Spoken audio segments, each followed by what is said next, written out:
Alan Watts on the interplay of opposites and the nature of existence. Have you ever tried to untangle a finely woven rope, or listen to the harmonious interplay between a musician and their instrument?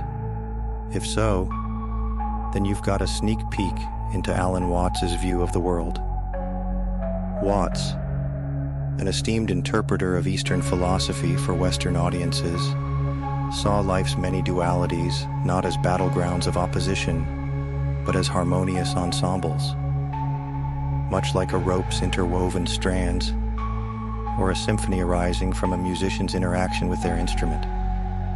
Now imagine trying to pull apart the strands of a rope, hoping to see which strand contributes more to the rope's strength. Seems absurd, right?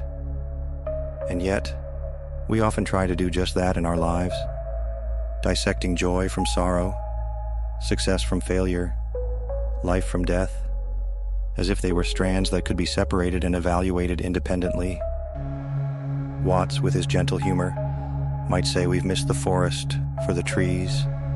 His teachings, deeply rooted in Eastern philosophies like Taoism and Zen Buddhism, remind us that these dualities are as inseparable as a musician from their music. They're two aspects of a single existence, dancing in harmony to the tune of life. This perspective stands in stark contrast to the Western ideology of binary opposition. We're often caught in a tug of war between the two ends of life's dualities, constantly seeking one while fearing the other.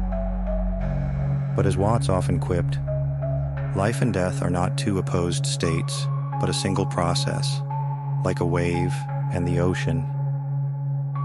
Interestingly, this notion isn't just philosophical. Modern neuroscience seems to be catching up with Watts' wisdom. Studies suggest that our brains are naturally wired to perceive and process dualities, working towards resolving contradictions and finding balance. This phenomenon, known as cognitive dissonance, echoes Watts's teachings about the harmony of opposites. Furthermore, the historical and cultural context of Eastern philosophies adds another layer to this understanding. In cultures where life was perceived as more cyclical than linear, a binary view of existence was less prevalent. Here, opposites were seen as interdependent parts of the whole, like the changing seasons, or the waxing and waning of the moon. Watts once reflected, "You are an aperture through which the universe is looking at and exploring itself." This quote paints an intriguing picture of his view on our role within the universe and the interconnected dance of life's dualities. As we delve deeper into Watts's teachings, we'll explore not only this philosophical perspective, but also its practical wisdom for navigating life's intricate dance. Have you ever been to a masquerade ball full of intriguing, masked figures, a whirl of color and sound, offering an intoxicating mix of allure and ambiguity? Imagine, amid this kaleidoscope, two figures extend their hands to you. Certainty, a familiar face, and uncertainty, a mysterious stranger. Whose hand would you take? Most of us, if we're honest, would reach for the reassuring grip of certainty. It's a familiar dance, a song we've rehearsed time and again. This penchant for certainty isn't merely a matter of comfort. It's a primal instinct, a relic of our evolutionary past. Our ancestors, navigating a world of predators and perils, learned to predict and control their environment, discerning the safe from the dangerous, the nutritious from the toxic. Uncertainty was the shadowy forest where danger lurked, while certainty was the warmth of a well-guarded campfire. Surprisingly, or perhaps not, our modern brains still dance to this ancient rhythm. Research from University College London found that uncertainty can cause more stress than knowing something negative is definitely going to happen. It seems we're wired to prefer a predictable danger to an uncertain safety.